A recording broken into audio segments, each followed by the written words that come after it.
bro. Rest in peace to my superior. All right, welcome back, everybody, to the Drop in the Bucket podcast. Thank you so much for choosing to be another Drop in the Bucket with us this week. I am Chandler. I'm George. Big Abe. I'm Reed. All right, and today we're going to be hopping into a couple of different things, starting with a review of the Backrooms movie, A24's Backrooms. We're going to be going from there into some games. We have some keep cuts. We have some hot take segments that we've been preparing, and we got a couple other things to jump into this week. So without further ado, let's just hop right in. The first thing on our agenda is Backrooms. So this is also, I forgot to mention, our first ever podcast episode recording our facial reactions and everything as well. So this one will be the first one going up on the YouTube channel, as well as getting clipped for our TikTok and Instagram as well. So anything that you see here, go make sure to follow us on social media at the Drop in the Bucket podcast. It'll be the same with TikTok, Instagram, and YouTube. And if you have any friends that enjoy this kind of media, enjoy listening to some nerdy talk, make sure to send it to them, share it with a couple people, and just let us know what you think in the comments. But let's hop right in. Everybody have a score for Backrooms? An out of 10 score? So, I know it's been a little bit since we've all seen it, so we kind of been sitting on it for about a week now, a couple days. I did see it again. Okay, so you're 2 watches in. Yes. Okay, well then you've probably got more of an opinion than us, but I'm ready. Yeah. I'm ready. Let's hear it, Chandler. So Backrooms out of 10, I'm going with a solid 7.4. Okay. Think that I'm probably going like 7.5 max. I'm right there with you. You can go. I'm trying to think in terms of like 1 through 10, but I know on Letterboxd I give it like a 3. I will say it's probably like on the high 6s, so maybe like a 6.7. Oh, okay. 6.8, 6.7. 6.8, 6.7. First for clip once, from TikTok. Oh my God. Clip For once, already. Abiel and I are more in agreement on our score. I actually think that I would put it somewhere around 6.5. Yeah. As I'm well. I'm not mad at that at all. But somewhere between 6.5 and 7. I could easily move down to a 7. I think as we're talking about it, it probably will be. But let's just hop into what we thought about it. I went to kind of a late night showing of this one, so I got out like kind of late and I was exhausted. So that might have, messed with my viewing experience a little bit. But personally for me, I didn't know much Backrooms lore going into this one. It was kind of one of those things that like I had friends that were, into the YouTube series, and there's a video game for the Backrooms and all that kind of stuff. So like I knew the concept of it. I think I left this movie just wanting more than what we got. I think that some of the stuff was really strong, and then I think some of the stuff was way too fast. And some of the concepts I feel like didn't get fleshed out all the way. And I know there's been talk online that this is like one of 3 Backrooms movies he's going to make. But for it to not be like a part 1, I felt like this one kind of just ended. You know what I mean? Like, Yeah. if this is a standalone movie, I don't feel like that ending is the best it could have been. But also, I typically love a good ambiguous ending, something that like you don't really fully get until you think about it. Like I like the kind of movies that I have to watch like one of those YouTube reviews of to fully get it by the end. But that's just me. So what do you guys think? I thought. Oh, you go. I think, like you said, there are some very strong, some very strong stuff, and there's also some stuff that, not that I found it uninteresting, but I think it was certainly rushed in one section, and that kind of led to the third act not being as good as the first 2 acts for me. And I also think one of the best things about the Backrooms is not knowing what's in them. And so as we're going through the back rooms towards the start and the middle of the movie, that's much more interesting to me than the reveals we got at the end. I think the found footage stuff is the best part of the movie. I think 100%. both found footage sections were really, really good, really well done. And those were definitely the scariest parts for me. Are we doing spoilers? This is your spoiler warning for the Backrooms. Yeah, it's been out for like a week and a half. We're good. Yeah, we just got to put it out there. Spoiler warning for the Backrooms. When he gets yanked down into the passageway, that That's whole cool. found footage section and him descending down and they drop down, that was probably my favorite section of the movie. Really enjoyed that part. That was the scariest. Yeah. Reed, what about you? Yeah, I thought it was good. I agree. The best parts of it was the found footage, and then the other parts that I liked was the initial like exploration of the back rooms when he first went in. That whole sequence with him walking around trying to figure out what's going on in there. You hear the creaks, and he's like trying to figure out if there's something following him. What else is in there? I thought that was all really good. And then again, spoiler warning: he goes back to his therapist, and oh, he goes back to his therapist. Do you want to wait? Keep going. And just clip it out. Keep going. Okay. So he goes back to his therapist, and then suddenly he just has this map of a ton of the back rooms. And it's like we saw this dude look through like 4 areas, and now he has this whole map of like stuff we haven't even seen. And it's like I wish we actually got to see him explore more, and we got to see more of the back rooms because I mean we see like the first exploration we see when he goes in with those 2 employees, and then that's kind of it because then when the girl comes in later we see all the same stuff again before the kitchen. I think that movie has honestly really good pacing. I was fully into it up until the kitchen. When we get to the kitchen, it's a fine scene. I just feel like it went on too long. It was like they were trying to give a lot of lore or explanation for stuff that didn't need lore or explanation, so it kind of just felt like a little bit of word vomit. I thought it was good. Obviously, the end of that scene when the monster or the entity comes out, that was cool, and then the chasing, everything like that, I thought was really interesting. That Christmas tree part was like the scariest part of the movie, where he's like, "Oh, bro, heck no," I hated that. So I thought it was fine. I feel like the ending, like you guys said, it left a little to be desired. I feel like he tried to give it an anonymous ending, but too much was left anonymous to where it doesn't really feel like a full movie. I feel like I would have easily sat there for another 30 minutes for that movie, just for them to maybe explain a little bit more. And then I have seen a lot of people saying like, "Oh, there's no plot for this. There's like this movie doesn't have a plot." And after I went and watched that movie, I went to watch it with George last Thursday night, I believe. And then the next day, I went on YouTube and just watched all of Kane Parsons' Backrooms videos because I was like, this seems interesting. I want to see kind of more about this. And watching that now, I definitely see a lot more in the Backrooms I didn't realize before, or like got some more explanation. But it is very true what people are saying online. The Backrooms doesn't have an ongoing story. It has a lore. The story is not necessarily what's going on right now. It's the lore of how it began, what it is. So there's a lot of people saying it doesn't have a story or anything, and I don't really necessarily think it's supposed to. It's more trying to set up the lore, and the second and third movie will continue that. So I thought it was pretty good, but again, it left a little bit to be desired for me. Mobile. Real. Sorry, I cut off for a bit, so I don't know fully what everyone was saying, but definitely I did catch that kitchen scene for sure. I feel like as far as pacing, we were moving along well. You know, I was really immersed until we got to that kitchen scene, and I'm like, well, what the heck happened to Clark? And I get that maybe like time. I mean, how was he there in like a week or something? So like, if they mentioned it, I missed it. I don't know how long it was. I just think it specifically said.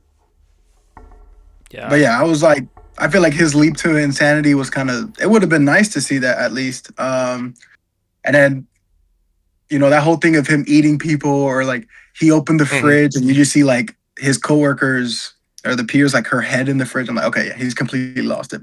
I thought maybe this was like another memory, like you know how they said like memories are like put in there, but they're not like 100% natural or anything. I thought it was like an entity pretending to be him or anything, and then I was like, oh, it's actually Clark. And I kind of felt for him because up until then, I was actually like, I liked Clark. I liked, you know, his struggles. Like I was like, okay, we're cooking up with him.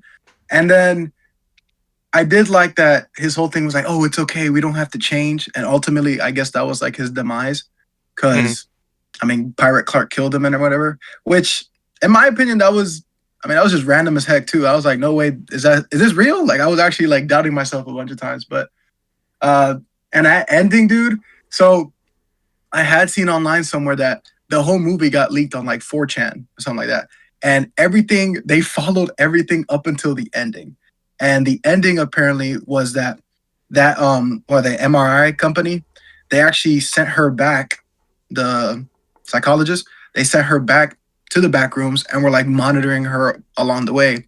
And then that's how we would have seen like that memory, that last shot of her being like all distorted and stuff like that. So I'm like, dang, I don't know why'd they cut that. I feel like in terms of audience, for sure, that would have been way better. And low-key Backrooms was good. And I only know the same amount like as Chandler, I guess. Like my friends know about it. I know the concept of it. But I feel like it definitely was rewarding for people who did know about it, because talk about like that Christmas scene. Everyone gasped as soon as they saw the first like shot of that room. Oh, I'm like, so oh, creepy. like, did I miss something? But like there's like videos of, you know, that room and stuff like that. That is a room from one of his original YouTube videos. So when I watched it, I was like, oh, that's like people that had watched this before actually noticed that in the movie. Yeah. So I had like, my theater was like, oh, and I was like, so It's Leonardo DiCaprio. you know, facts. So I mean, I'm glad it was, you know, there was service for those fans, but it kind of left like the general audience, like, because I feel like general audiences, they don't really, I've heard a lot of negative reviews about this movie, not many positive. So I feel like a lot of the general, you know, audience didn't really mess with it, but I thought it was chill. Again, it's the concept of Backrooms. I didn't know there was going to be more movies, so that should be interesting. But I think in terms of us exploring it, it was good, so we kind of know what the Backrooms are. Like again, like if you didn't know anything about it, we explored it. Oh my gosh, it never ends, all that stuff. But I mean, hey, there is a hole to be filled, and I'm ready to be desired. You know what I mean? Like I'm trying to. My fault, George. But I'm trying to watch the next movies. That's what I'm trying to say. You know what I mean? Like I'd be down. Yeah, For sure. I'm with I you. want to say one more thing real quick. So the daughter stuff with like the handprint and everything, I feel like that wasn't explained enough exactly what happened. Maybe I just missed something, but I feel like they kind of rushed over that stuff really fast, and I feel like that was important character development. Especially because she kind of ended up being the main character. Going into it, I kind of thought it was going to be about Clark. I'm not going to try and pronounce his actor's name, but he's underrated. I like him in a lot of stuff.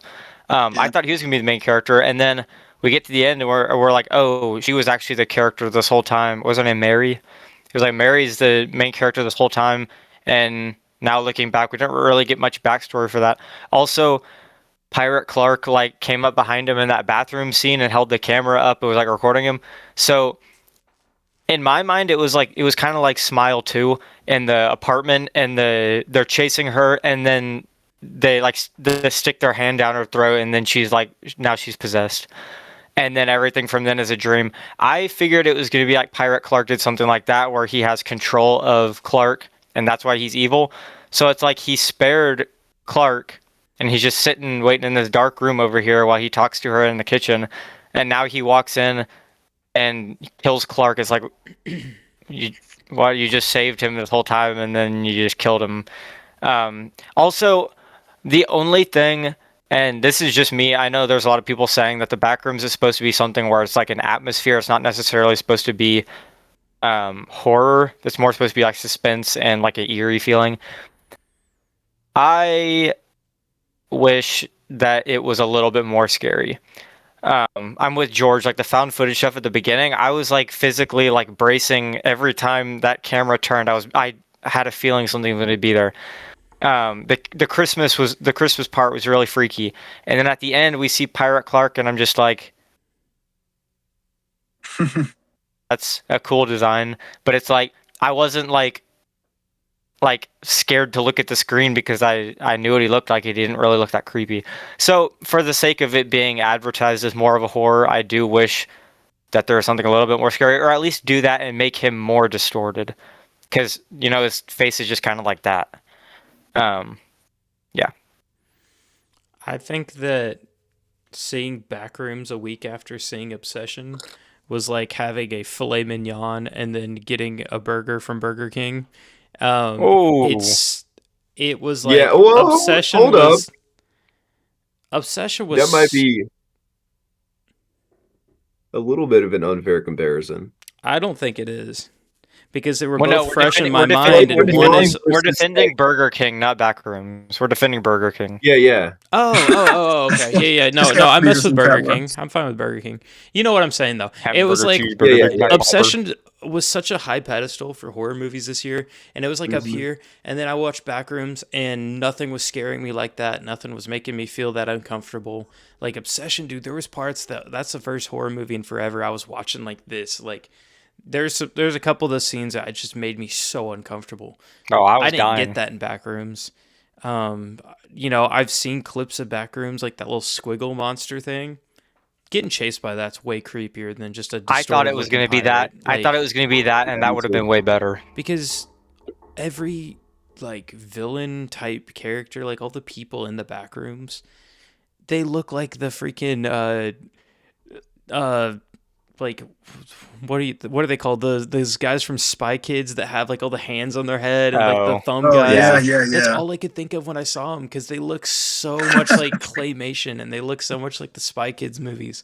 expecting George Lopez to show up. Yeah, I know. I was like, the kids are gonna break through this wall any second and save them, but no, man, that kind of took me out of it a little bit. Of like, I know I'm supposed to be scared in these scenes, but like, it didn't really get me.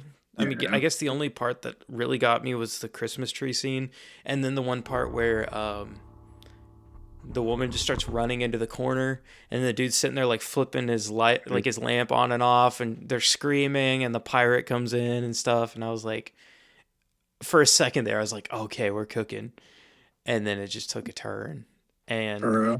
the whole thing in like the fake furniture store, I'm like,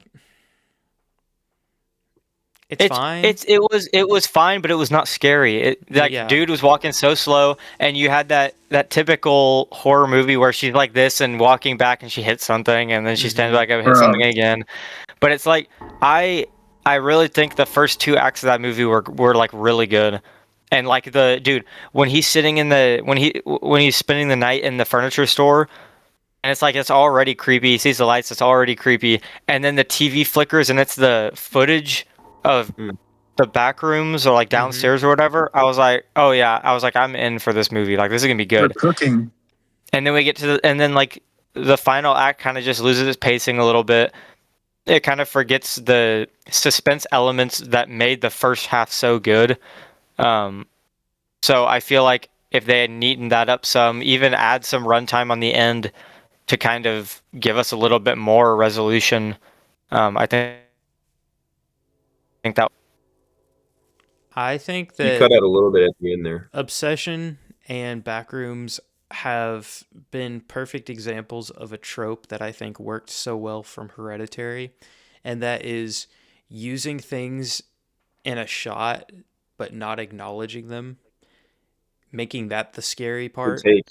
The Good take. scene with the laundry, and there's like the cardboard cutout guy under the laundry, but Bro. your eyes don't catch it at first. It takes you a 2nd Mhm. and then you realize there's a face staring at you. It jump Obsession- scares you without a jump scare. Obsession had a couple. When he comes into the spoilers for Obsession, when he comes into the house at the end looking for Nikki, she's in the back corner behind him, like in the Chef shadow. walks Like, you across can- the window. You can barely see her until she starts doing like that little dinosaur walk thing. And Hereditary is a perfect example.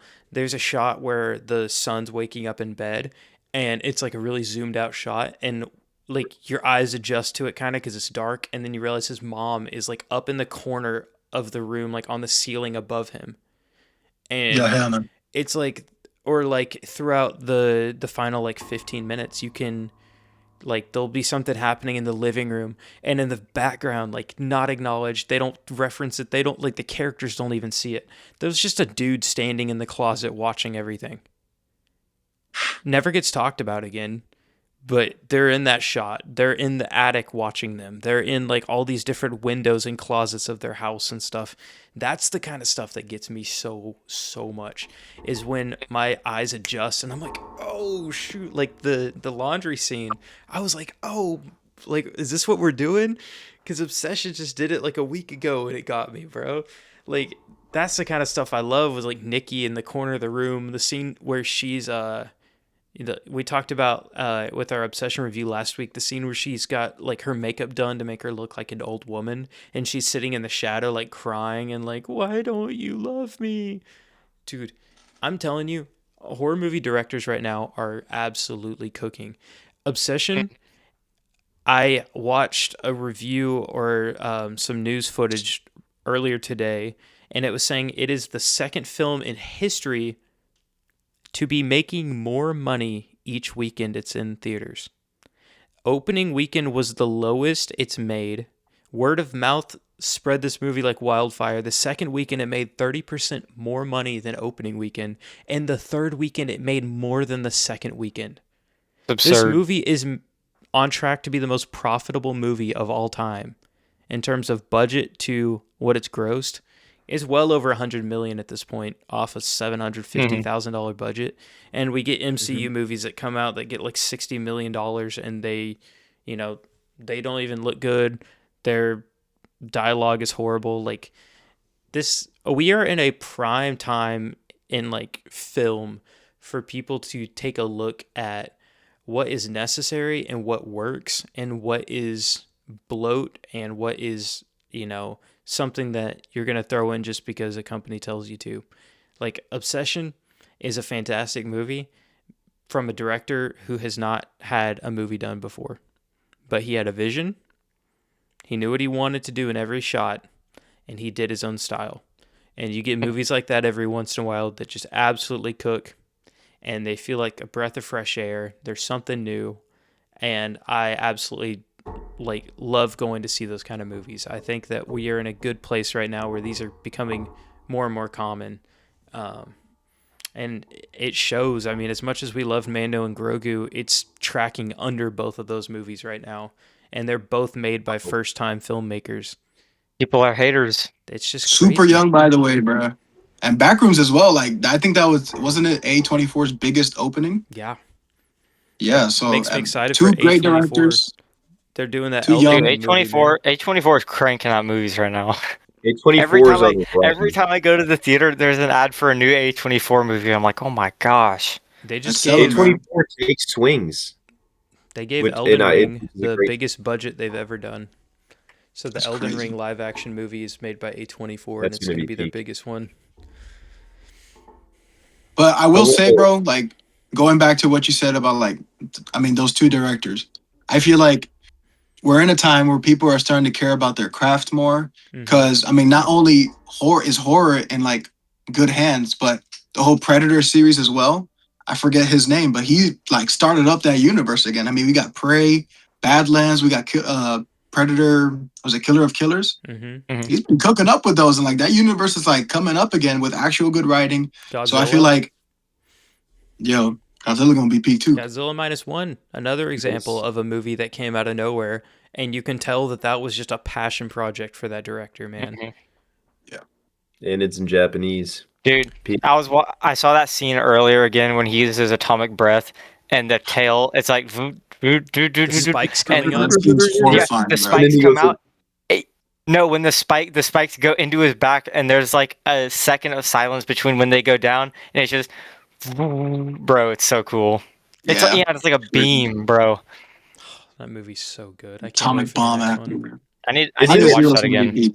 Isn't it amazing that out of all the movies we've gotten this year, at least out of all the movies I've seen, I don't want to say Backrooms is my least favorite, but it's towards the bottom. And Backrooms is not a bad movie at all. This has been such a great year for movies so It's only far in getting started 2026. too. The summer's got It's only getting bangers. started. The end of Yeah. this year has some bangers.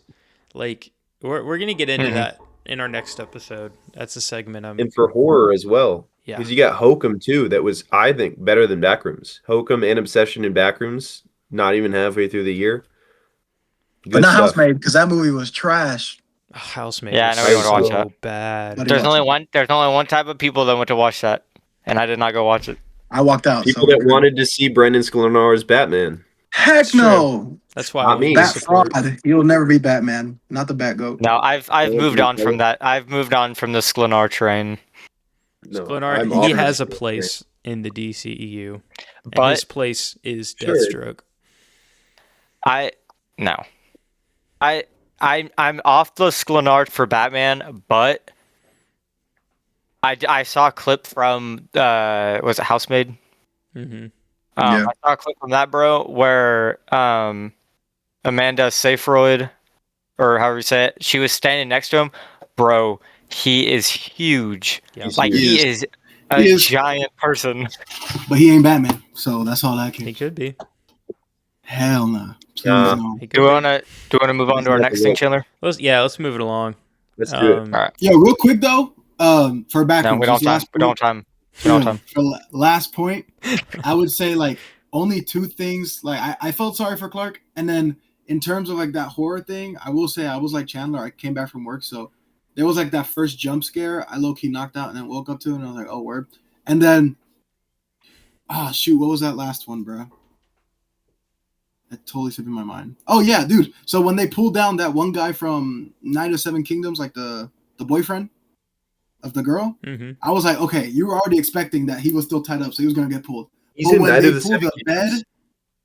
yeah, he's one of the Targaryens. He's the one who started like all the beef. Mm-hmm. Yeah. Go watch that But show. anyways, like, yeah, for real. The only shocker, like the part that got me like, oh shoot, was when they all got dragged down with the bed. Mm-hmm. Other than that, I mean, that was like whatever. All right, next segment. That's your plug. Night of the Seven Kingdoms, 8-episode miniseries. Peak. Absolute peak. Elite. It's like 3 or 4 hours of your time. It just go watch it. Just go watch it. It's okay. All right, moving right along. Spider Noir has come out. Our pod is behind. We've all had a lot going on. That review will be coming down the line, not just yet. But what we do have is a little thing we cooked up today in our group chat. We were tasked by somebody, I can't remember off the top of my head, to come up with a list of 5 of our takes. So this is Marvel Cinematic Universe movies and shows, okay? And this was a list of our top 5 portrayals of comic book characters in the MCU.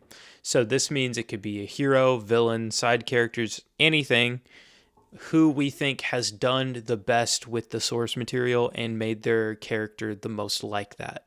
And so we've kind of compiled lists.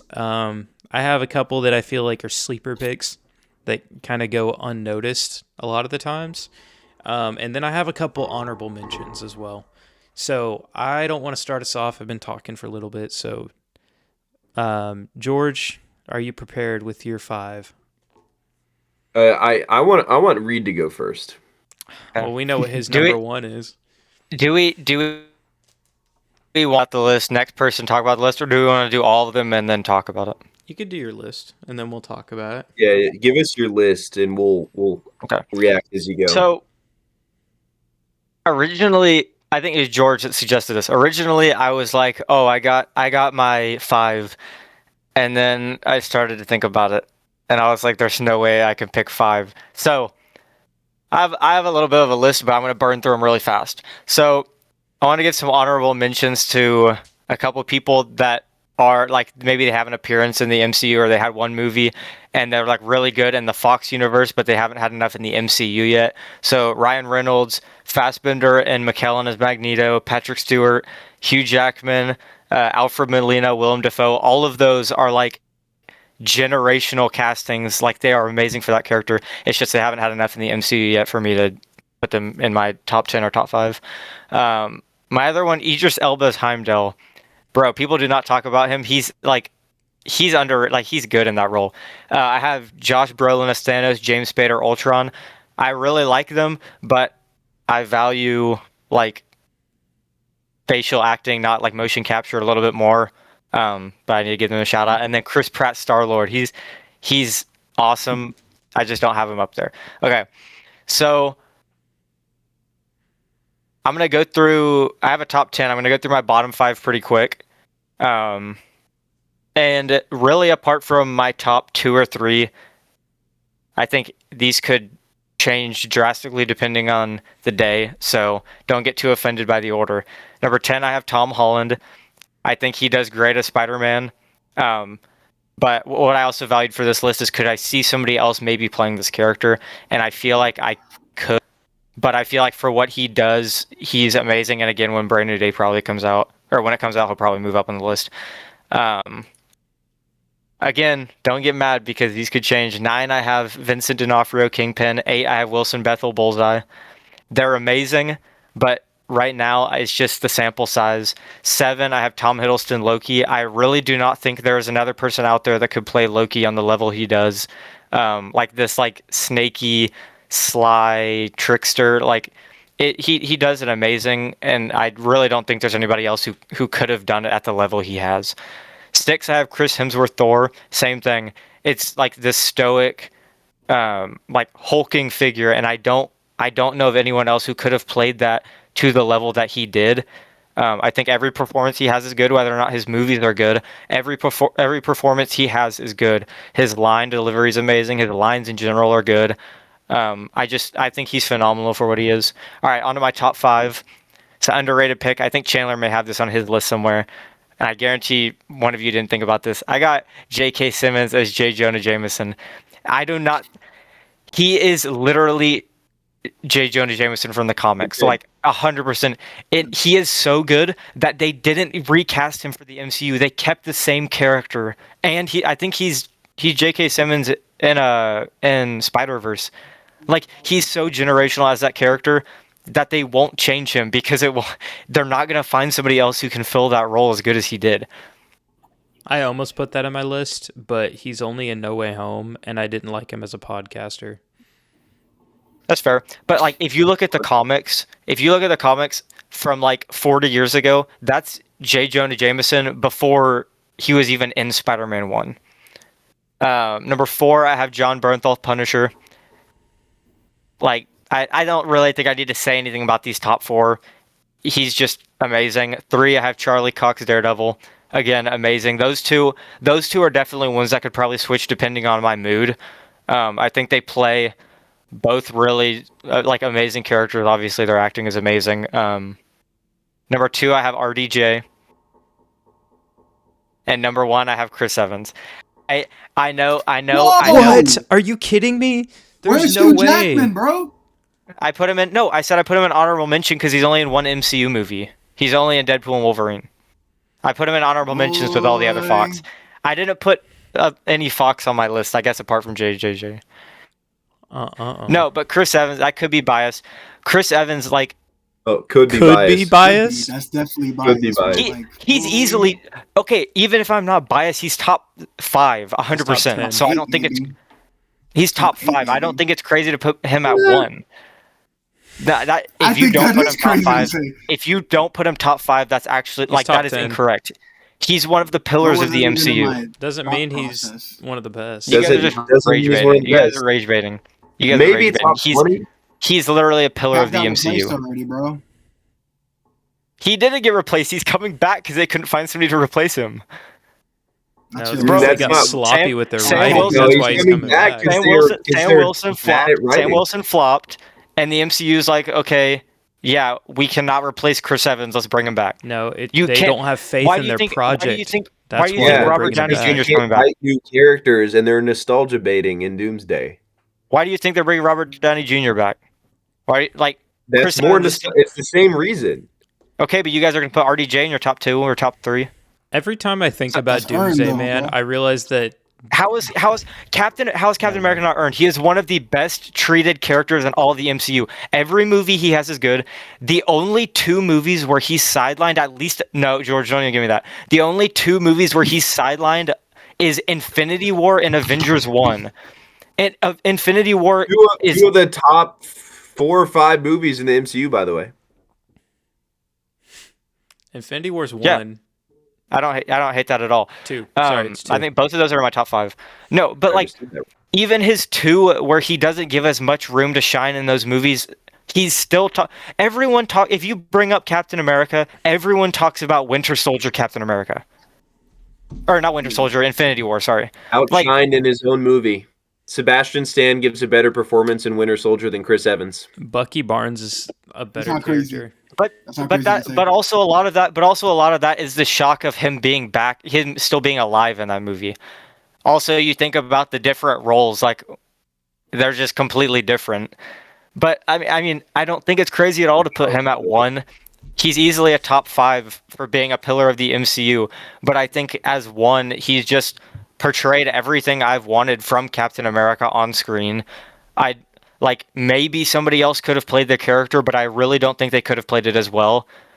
He just has the look to him, but also he has the acting ability. If one of you guys has him out of top 5, this can be a problem. But go ahead, somebody else. I'm just letting you know right now. I know you guys rage bait me about Captain America all the time because he's my GOAT and I get defensive on it.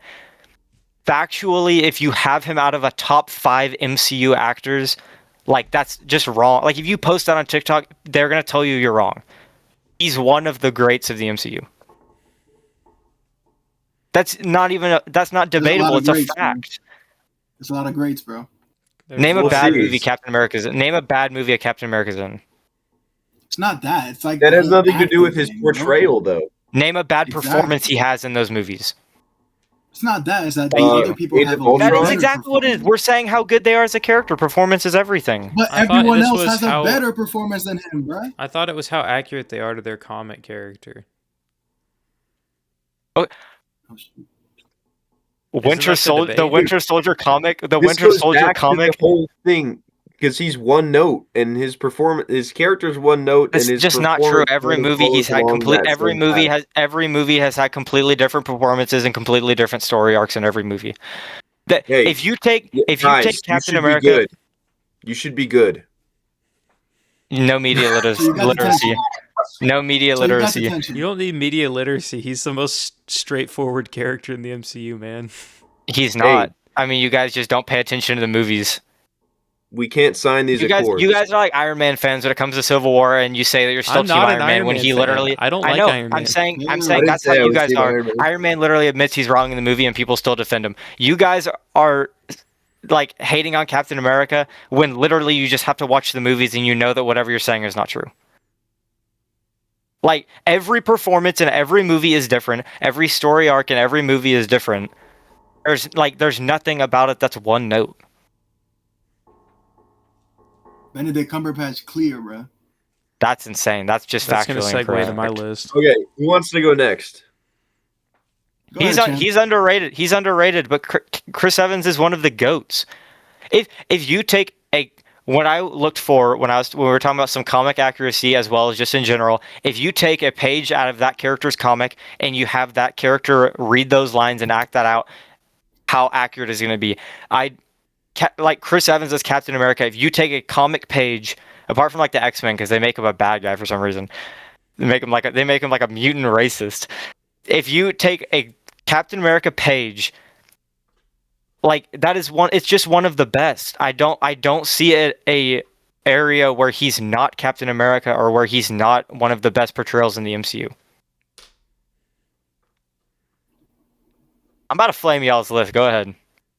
Okay, I have 8 if I count my honorable mentions. And they really could be in any order. I didn't really order them based on how great I think they are, except for my number 1. So, with my list, since we're on the subject, Chris Evans' Captain America is very good. Like I said, this is not in any order. He's not 10th. But I do think that he is...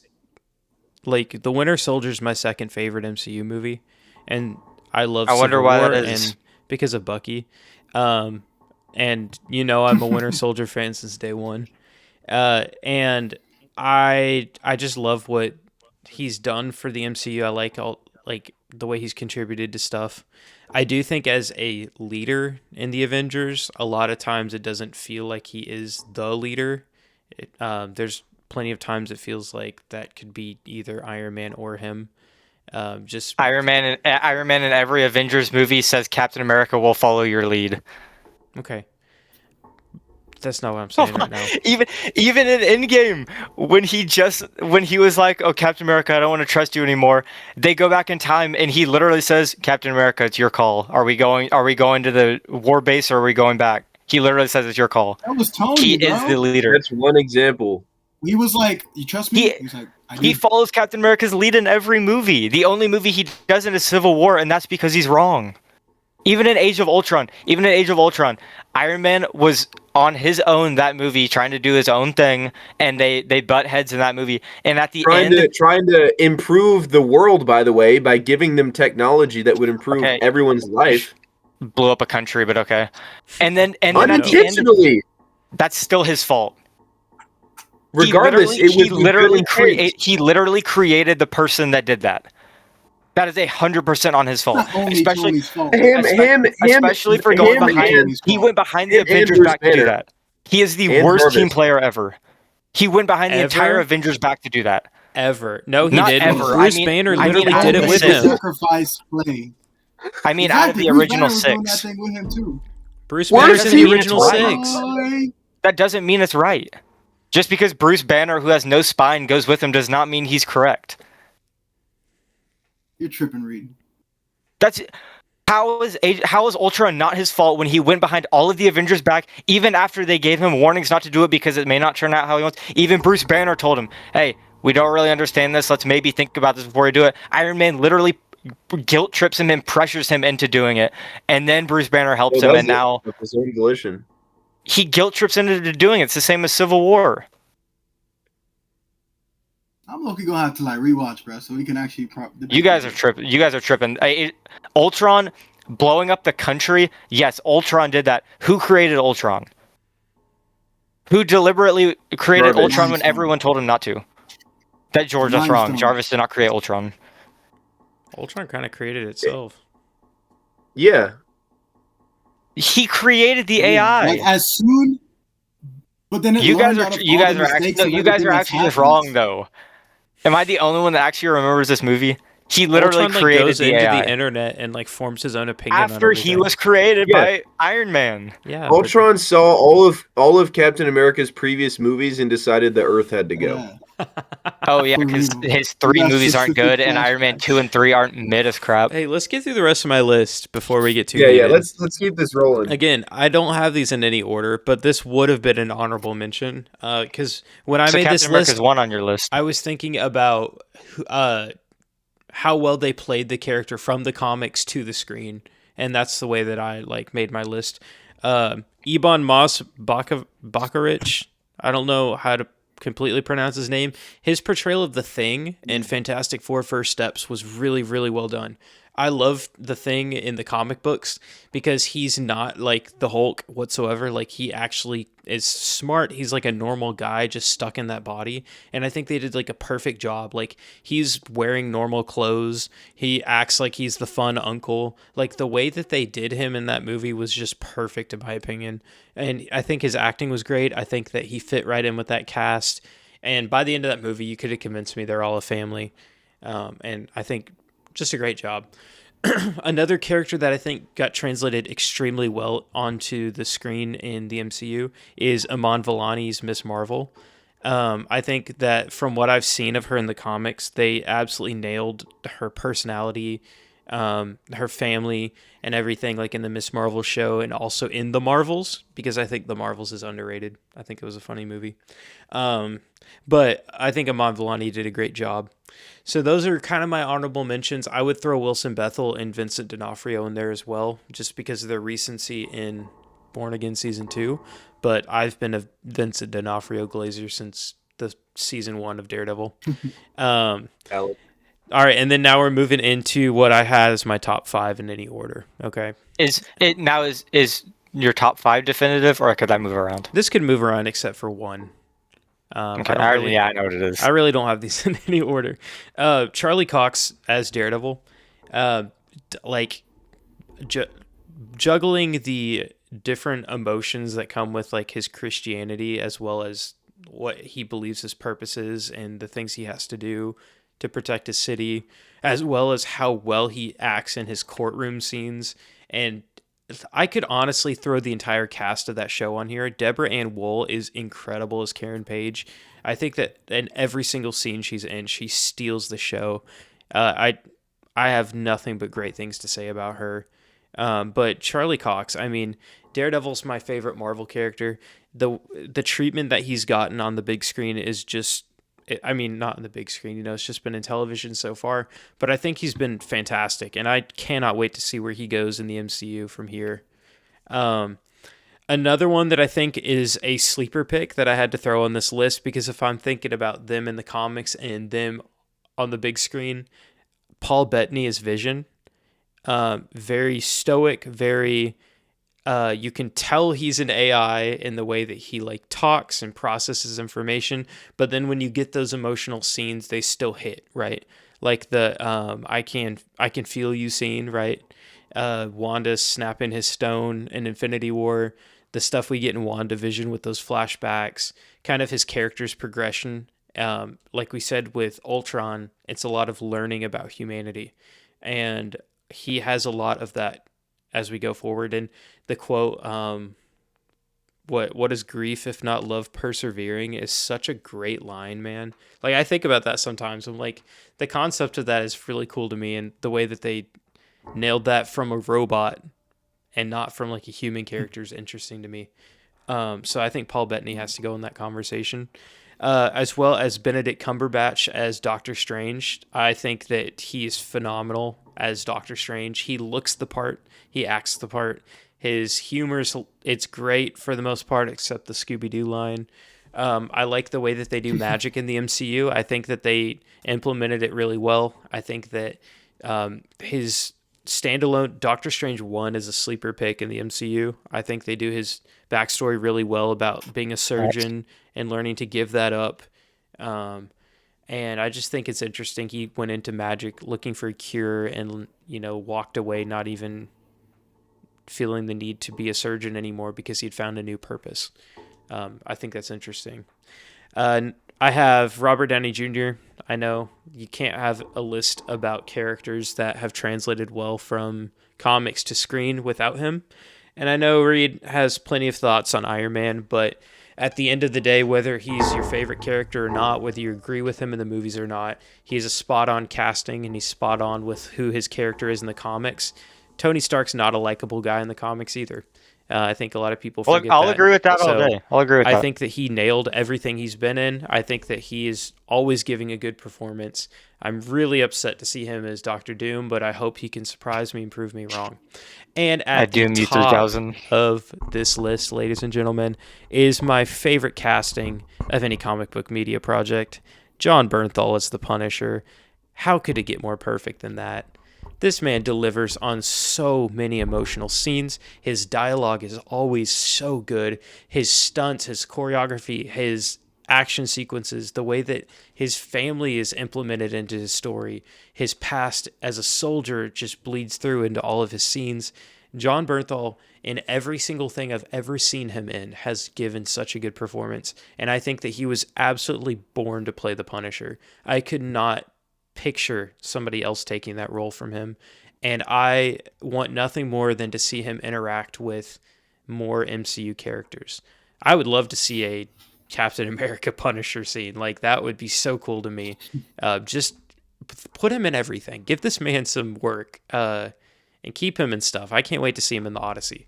But in terms of from comic book to the screen, Jon Bernthal's my favorite.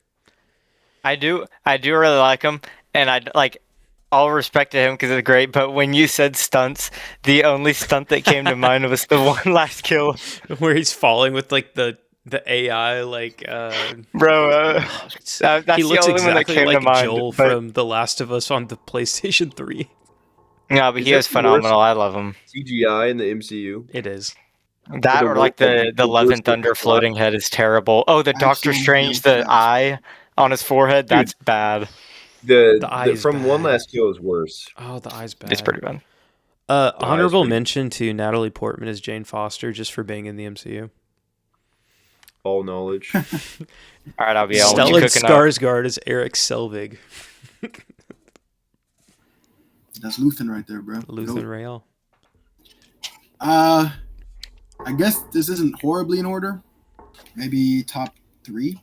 But I would go definitely Vin Diesel. No, I'm playing. I would do Ryan Reynolds for sure. Because Deadpool is goated. Like, he did that very well. I would say Benedict Cumberbatch. Because same reasons as Chandler, bro, to be honest. John Burtnall, Hugh Jackman, John who? RDJ. And also, I really like Ian McKellen's Magneto. Wait, what is it not? John Burtnall? Am I tripping? Bernthal. Yeah. Bernthal, my fault. But yeah, I really like Ian McKellen's Magneto. I think he's goated as well as Patrick Stewart, except for in Multiverse of Madness. But other than that, They did him dirty. yeah. But I do have Hugh Jackman as my one though, just because Wolverine is like hits close to home, and also I feel like Toby, he gets a lot of hate, but he set up so much groundwork for like Spider-Man, to be honest. And like, yeah, there'd be like cringe scenes of him just like crying in a room, but low-key, that's Spider-Man, bro. Like, That ain't cringe, bro. that's stressful as heck. Spider-Man goes through stuff. Peter Parker goes through stuff. That ain't cringy. Yeah, so I think Toby should definitely be up there as well. I agree. I definitely would have had Toby up there and a lot of the Fox people, but I was trying to do just like MCU. But 100%, if I was doing Fox, like I was saying earlier, Ryan Reynolds, McKellen, and Fassbender, I think they're both great as Magneto in their own ways. I think they played it's so hard, and I think it's one of the best examples of casting a younger version of the character, and they performed that character just as good as the original. And like it's the same character, it's just younger. Like I think they both did so good as that character. Days of Future Past was such a good like About the stadium, bro. the Days stadium. of Future Past is the most slept on comic book movie, I think. It's not a bad take. So It's up there. good. I feel like Logan Even is like still the casting is still peak. Logan, I You said feel like what, it's died George? down a lot for. Yeah, that's what I'm saying. I feel like it's slept on now. Logan's phenomenal. I have a copy right, of George. Logan Noir. One of the best. What poison are you cooking up, George? Don't even. I got a few honorable mentions to list off. It kind of sucks to go last because I'm going to have a few of the same picks as y'all, but that's okay. That just means you guys know ball. That just means that it's justified. So True. I don't know much about Killmonger in the comics, but I want to shout out Michael B. Jordan because he's so good in the He's one awesome. movie. yes, It's a sir. great performance. So I can't say much about Shouldn't have his- killed him in one movie. Should have kept him True. around. I would That's one love of to my see problems more. with Black Panther. Valid. He's awesome. I also want to shout out Iman Vellani. She's great in Miss Marvel and in the Marvels. She's the GOAT. Tom Holland, obviously, I think he's all 3 Spider-Men we've gotten are great, and I think Tom Holland also does a great job. I want to shout out Elizabeth Olsen. She was on my. Almost She was made gonna be my an honorable list. mention.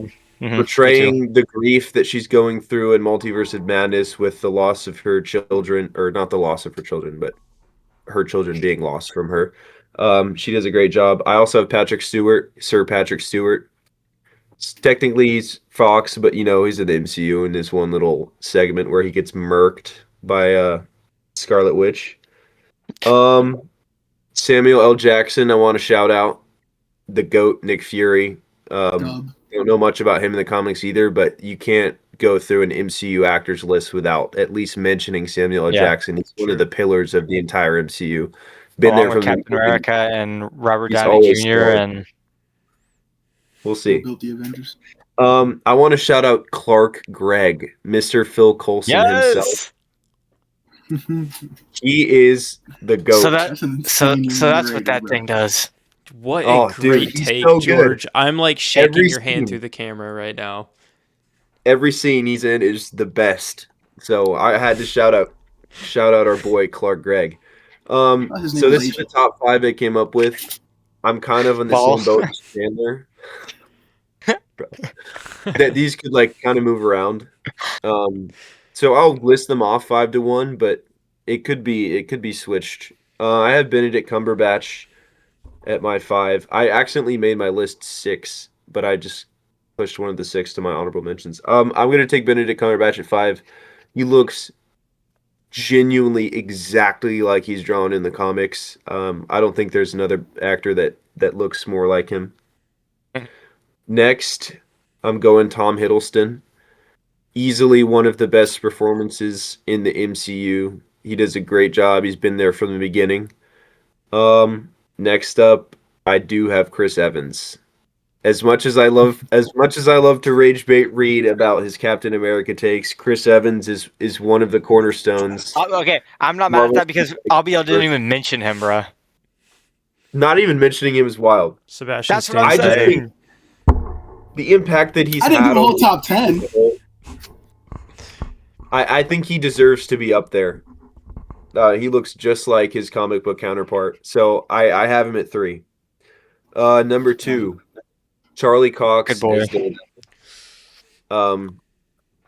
Daredevil's also one of my favorite. I don't think he's my favorite Marvel character, but he's one of my favorite Marvel characters. Charlie Cox is W. what's L. that phrase? He's looks. He kind of doesn't look just like Matt from the comics because of his hair color, whatever. He's number 2. Number 1, I have RDJ. He's just the best in every single thing he's in. And that doesn't mean he's my favorite character in the MCU. I just think he gives the best portrayal. Because like Chandler was saying, Iron Man's not necessarily like the nicest guy all the time. Because I know Reed doesn't like Iron Man because he's Factual. We've already Too goated. we've already been over this, but at 1 I have to give it to RDJ. I mean, from the beginning, he's been the face of the MCU all the way phase 1, 2, and 3, and then he stuck the landing in Endgame. So I need you guys to understand something. I love Robert Downey Jr. as Iron Man, and like to take a character that was never a comic seller, like he was in the Avengers and then they did his own stuff, but he was never really that popular until the MCU. So to be able to do that and coming back as your acting career, and that's one of your first jobs back, like to do that is insane, and I have all respect for him for that. My problem is with Iron Man the character, not with RDJ. I have no problem with RDJ. I think he's one of the best. But you need to realize that being somebody who likes Captain America and being Team Captain America, I'm supposed to not like Iron Man. Just as people that like Iron Man and our Team Iron Man aren't supposed to like Captain America. And I think the fact that people are still having internet debates more than 10 years later now about which team was correct and who was correct in the movie, I think that's a testament to both characters on like just how revolutionary they were in those movies and how impactful they were. I love RDJ. I don't like Iron Man, but that's a testament to how good he acted that character because I'm not supposed to like him. That's fair. I'll give you that. I'll give you that any day of the week. I'm never going to disrespect Robert Downey Jr. I'm never going to disrespect his performances. I just don't like Iron Man's character. Okay. That's fair. I was going to tweak out if you didn't have him on your list. I was ready to tweak out, bro. I hate Robert Downey Jr. All right, so here's what I think we should do. Since we've gone through our characters, I think that if we have hot takes, I think we should keep it to 1 per person this time. And then in our next episode, we can get into those when we have a little bit more time because we won't be covering any new movies or projects in that one. So for the next episode, I have a couple things planned. But for hot takes, have George and Abiel, have you come up with anything that you would like to go with? Or is this going to be a Reed and I? Is this just Marvel? This is for anything. Let's go with you. Just anything you want.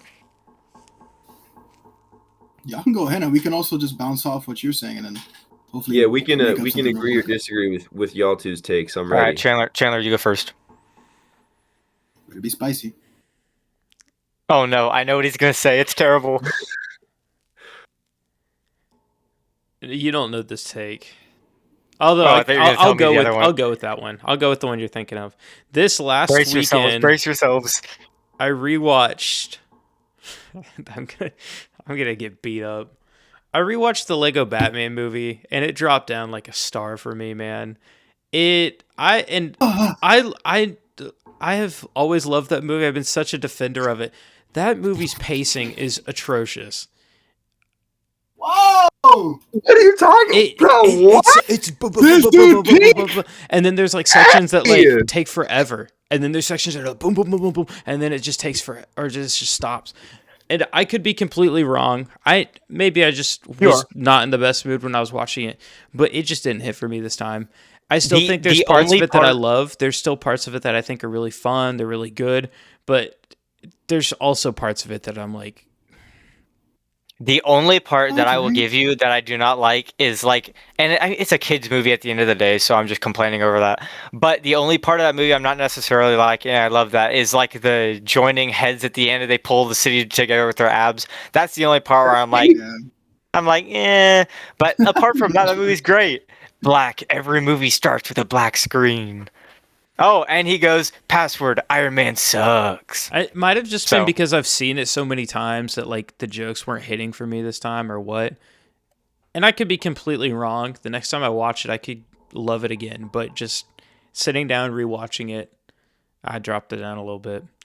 But that wasn't really one of the takes I had prepared. This one is for me personally. This doesn't have to be something that you guys agree with, and you can debate me on it, whatever you'd like. What I've written down is I feel pretty much nothing towards the MCU now. And this includes things that have come out previously. I don't find myself wanting to rewatch pretty much any MCU movie when I sit down to watch something. Like when it comes to Valid, bro. when it comes to the future of the MCU, that's even like a worse case for me. It's because like I can always go back and watch the things I know I like, but like in terms of movies that are coming up, like I mean, you guys know my take already. I think Brand New Day looks like an absolute mess. I think that a lot of the stuff we've seen from it so far just looks okay. Like I'm more excited for sure to watch like the next Superman movie than I am to watch Spider-Man. And like Doomsday, we've gotten no trailer for. That looks like a mess. I'm fully prepared in December to tell you that Dune 3 is better than Doomsday. Like it would take a lot to change my mind, and I haven't seen either of them yet. But I don't find myself wanting to rewatch them. Like I don't. There's so much of the MCU now that like, unless somebody was wanting to sit down and do like a full rewatch with me, I'm not gonna go back to it. But on the flip side of that, there's been movies lately that I have really enjoyed. I watched Thunderbolts probably 3 times now. I thought Thunderbolts was great. I love the humor. I love the side characters because I've always loved side characters. I'm always a street level guy, so having a group of street level people together, whether the villain was street level or not, I thought Thunderbolts was great. And again, this is just me, and this might just be in a slump I'm in right now. But when I'm like, when I was thinking about hot takes, I'm like, it's so hard for me to feel excited for some of these movies coming out because That's valid, bro. I would have never thought that any Marvel movie that came out in theater I wouldn't watch. I didn't watch the Marvels. I didn't watch some other thing that came out. I didn't watch Brave New World, I think, until like it came out on streaming, and Me even either. then it was like so mediocre. I was like, bro, this is not the GOAT franchise. Like it's so bad, bro. I'm with But no, you. and also low key adding on to the Thunderbolts, bro. I'm not a huge fan of them becoming like the new Avengers or whatever, bro. Oh. Yeah. To be honest with I you. thought you were gonna say you didn't like the movie.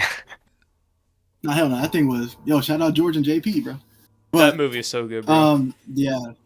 I love the themes. I love that we got a themed movie like that. That's crazy. It's like at least a Yeah, 3.5. It's pretty we didn't chill. mention Yelena as one of our portrayals. I think Thunderbolts Or is Natasha, bro. becoming one of my most rewatchable MCU movies. It's I've only hilarious. seen The it action's fun. Like it, and it's Wow. not a really long movie either. It's like just at 2 hours. Like I feel like I could sit down and watch Thunderbolts anytime. Sounds like I gotta go back and rewatch. You do. I'll move into my hot take since it has to do with Marvel too. Let's hear, baby. I have not watched every MCU show. Okay, disclaimer: I have not watched. Me neither, W. Obviously, I didn't watch Ironheart. I didn't watch Agatha All Along. Why is that an I didn't- obviously? Because those are like critically acclaimed as some of the worst shows. I didn't finish She-Hulk, and I didn't watch Miss Marvel, but I need to. So these are the MCU shows that are better, and I would rather watch than Moon Knight. WandaVision, Falcon and Winter Soldier, Loki, What If, Hawkeye, Daredevil Born Again, Wonder Man, Marvel Zombies. Yeah. I think Moon Knight is from what I've seen, I think the only things worse than it is Secret Invasion and Echo. Moon Knight is bad. Moon Knight is bad. It's okay. It has good moments, but it's in an 8-episode, 45 minutes each. It's just a glob of nothing. The whole episode with the boat is so slow. Every cool action scene that we're about to get, every cool action scene that we're about to get cuts away immediately. He just wakes up and now we don't get to see Moon Knight really do anything cool apart from the first episode where he transforms. That part's cool. But it's like fight at that circus. And at the end, it's just a kaiju fight. I don't like the CGI. CGI. The CGI in that show, apart from Moon Knight, looked bad. Some of the kaijus looked okay, some of them looked really bad. But it's like they're apart from the suit and I guess Oscar Isaac's performance, there's not that much in that show that stands out and puts it above anything else in the MCU show wise. I agree. I don't think it's that bad. And I haven't seen X-Men 97, and I know I need to. I'm going to hard disagree on your take about the boat episode. Because the boat episode gave us the scene where you get his backstory with his brother that drowned. Oh, that part's good. The first time he ever clicked into his other personality was to escape the trauma and the immense guilt that he felt about letting his brother die. I think that being the reason he's schizophrenic and it's a coping mechanism, so strong. I think that was one of the best moments. I forgot that was that episode. That part is good. That's just and that's the thing. A lot of that show just blurs together because nothing really happens. Yeah, it's like Civil War. Ethan Hawke. That's you know that's right. I'm not even gonna get rage baited because I know that you're kidding. But it's Ethan Hawke is a good actor, and I just feel like they didn't even give him really anything to do. 100%, bro. That Scarab Girl was actually pretty sick. That suit was cool, and we didn't do anything with it. Oh, she was great. Episode wonder. All right, here's a short one because again, this is another personal thing, and it kind of goes off of what I was talking about a second ago. And again, this is just for me. That's why it's a hot take, right? I think that personally, the Batman Part 2, Matt Reeves' second movie, in my opinion, has more writing on it for me than Doomsday does, because I care so much more about the Batman Part 1 being my favorite comic book movie than I do about the current state of the MCU. This is just going to be fan service, the movie, to get people back into theaters and caring again. And I just know that's going to happen. And I care so much more about seeing Sebastian Stan as Harvey Dent and seeing Pattinson come back. And especially if they do a little time jump and that shot we got of the Batmobile in the snow, as somebody that one of my top 10 favorite video games, maybe top 5, I think it's gone down a little bit as I've played more, but Arkham City being set in the snow and everything, I think that this could cook so hard. I'm so excited. I don't hate that take because we get think about since Endgame how many Marvel movies we've had, and it's they've had crashes, they've had movies that just crash and burn, and then the next month we get Thunderbolts, or the next month we get No Way Home. It's they've had crashes but they came back. Doomsday, everyone's kind of expecting it to be messy. I think it could not be that good. People are still gonna enjoy it and have fun with it, but kind of accept it for what it is. But what was it? The Batman was 2021 or 2022? 22. We have not gotten a Batman movie in 4 years. Not to mention that's my favorite Batman movie. I know people put it up there with The Dark Knight and stuff. That's my favorite Batman movie. if we've waited 4 years, well, it'll be 5 by the time it comes out. If we wait 5 years and the sequel to one of the best comic book movies ever is bad, like that, people, especially since DC already has a bad reputation, that I don't know if they could come back from that. Agreed. So I don't hate that. I don't hate that take at all, especially for what it is. I don't hate that either. Yeah, I feel like Doomsday is gonna be like hype moments in aura. Ain't nothing bad with that, but to also let everyone know that there's a reboot right after this movie, what kind of motivation is there for me to even like really care for getting a reboot after this? You know what I mean? Like, am I just gonna see all my favorite characters just get butchered? Mhm. Like, I don't know. There's hope for that. 'Cause you're gonna see some. No, for real, bro. You're gonna see some cool stuff, but I'm not trying to see everyone die either, bro. Like, let's see. Bye, Bucky. That's what I'm predicting. Hey, Cap's already confirmed to be in Secret Wars 2. Who cares? I do. We already have a Cap, bro. It's Sam Wilson. Sam Wilson's the GOAT. Hey, Better now we got Captain two. portrayal Yeah, than Chris Hulk. Evans. Chris Now we got Evans two. could not take a Hulk. Did you guys see that Chris Wilson Evans could not take a Bethel Hulk, was bro. apparently like Sam Wilson should not have been able to take running the to Hulk. play That is a Cap? major plot hole, that movie. Dude, holy fuck. Go ahead, George. What happened? Wasn't Wilson Bethel like second in line to play Cap? Dude, since they've been doing more people have been getting in the MCU and more people are getting popular, there is like a giant list of people who are like, oh, I also auditioned for that. So like Wilson Bethel, John Krasinski, Chris Hemsworth. John Krasinski could have done a good Cap. I'm I could have blanking seen now, that. but there's like That's a whole list of Fantastic people Four, that did. Mr. Fantastic. Fantastic Four. They wasted that in Multiverse of Madness, bro. Smartest man in the No, universe. for real, bro. Yeah, for real. Black Oh, Bolt. Father Ad Death. All right. Well, All right. we let this one go a little bit longer than we planned on, and that's all right. But if you've made it this far, thank you for listening. We'll be back next week with another episode to play a little bit more games. I think it'll be more of a fun episode. It's going to be less to cover, but we're going to kind of hop right into doing some of our fun brackets and some keep cuts and all that sort of stuff. So remember, follow us on the socials at the Drop in the Bucket podcast, and thank you for listening. And remember, if this is the first episode you're seeing on YouTube, make sure you go back and watch the first 4 we have on Spotify. We got a lot of content on there that will hopefully hold you over until we get our next episode out. But yeah, thank you guys. Like